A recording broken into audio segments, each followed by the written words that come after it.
Here in Washington, President Biden will be delivering his State of the Union address. And this was the subject of today's Wall Street Week Daily with David Westin as he sat down with Lord Malloch-Brown, who is the Open Society Foundation's president, and started by asking him what he would like to hear in tonight's speech. Take a listen. I think what we won't hear is very much, so I'd like to hear more, but I think a year ago he had a great foreign policy record. He was standing up to Russia in Ukraine. He'd reversed the setback of the Afghan withdrawal. He looked as though he was really rebuilding a powerful transatlantic relationship. This year it looks a lot messier. Ukraine is stalled. There is a horrible setback with the sort of Israel-Gaza situation and showing up in these large numbers of uncommitted voters in some of the primaries. So I expect there'll be quite a lot of silence on foreign policy, but a rather eloquent silence and for its omission. What would I like to hear, though, is a attempt to relaunch the kind of international rules-based order. This is what has given America 3/4 of a century of prosperity since the Second World War. But there's a real sense, I think, amongst many Americans and certainly amongst people around the rest of the world that it's running out of room, that it's deteriorating, that there are too many double standards around the international order, and that most countries, including the United States, are very selective in their respect for the rules and principles of that order. So, we seem to be moving towards a much more chaotic and difficult world. There is a lot of talk about that international rules-based order and the shape it is in. A lot of people don't think it's very good. But you suggest a couple of different possibilities for that. When it was created after World War II, the United States really was far and away the leader economically, militarily. That disparity has come narrower over time. How much of the erosion of the international rules-based order is just because the United States is not as towering as it was before? How much is because of some of the inconsistencies, the double standard that you referred to? Yeah. Well, I think in part there is a sort of, the United States, when it stood tall really as the only last standing superpower, was able to, impose that order, even then, frankly, somewhat selectively. But nevertheless, it was the world's policeman, and that role has clearly declined. And, you can choose your date, and some may go all the way back to Vietnam, but I think the forever wars of Iraq and Afghanistan are probably a more realistic turning point at the same time as you've seen this massive redistribution of global GDP.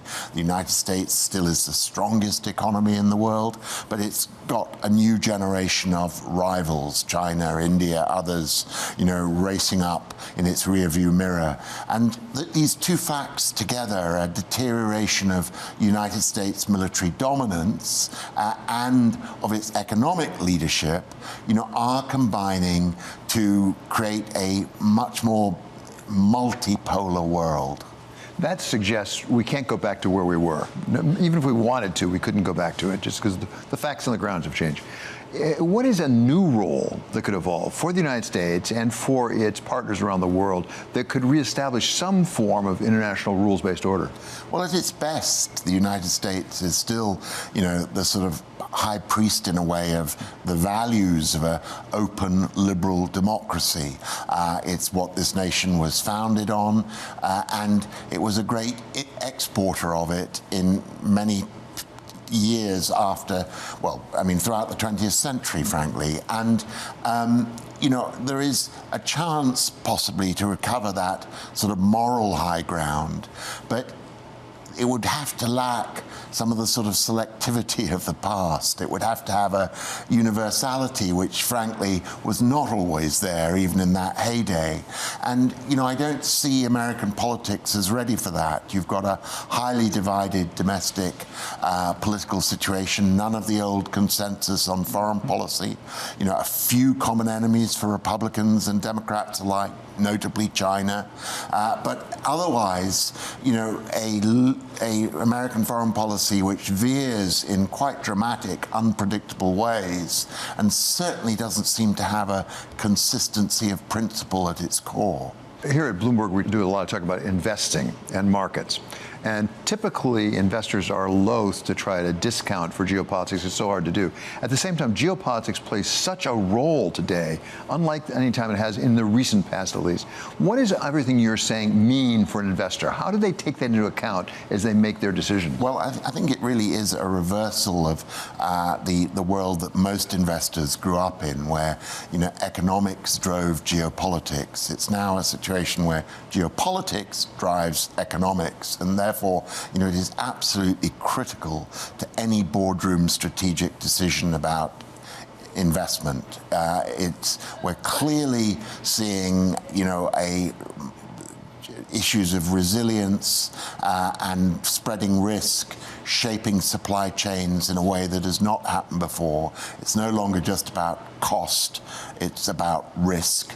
And in a very real way, the world economy is getting restructured along geopolitical lines. Now, people often jump from that to say it's less global. That's not the case. I mean, global trade continues to grow, but it's growing within this new paradigm of a kind of competitive world rather than a collaborative world.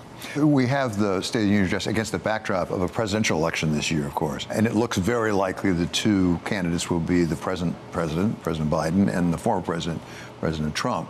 I wonder, from your point of view, how much difference does it make? Because there are some who suggest there are some commonalities, particularly in international affairs. You mentioned China. A lot of people think they're not that far apart, for example, in China. On some of the trade usage to protect jobs in the United States may not be that far apart.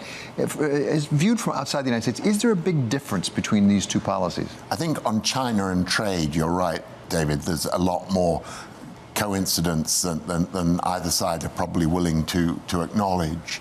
But on a range of other issues, not so. And probably most notably the transatlantic relationship, where there was a huge collective sigh of relief when Trump was defeated by Biden, and now equal, if not greater, alarm at the risk to NATO of his return. But I think, in a way, what really alarms people about Trump is, rather than the sort of classic transatlanticism and predictability that came with a Biden, or comes with a Biden, is the unpredictability that comes with Trump.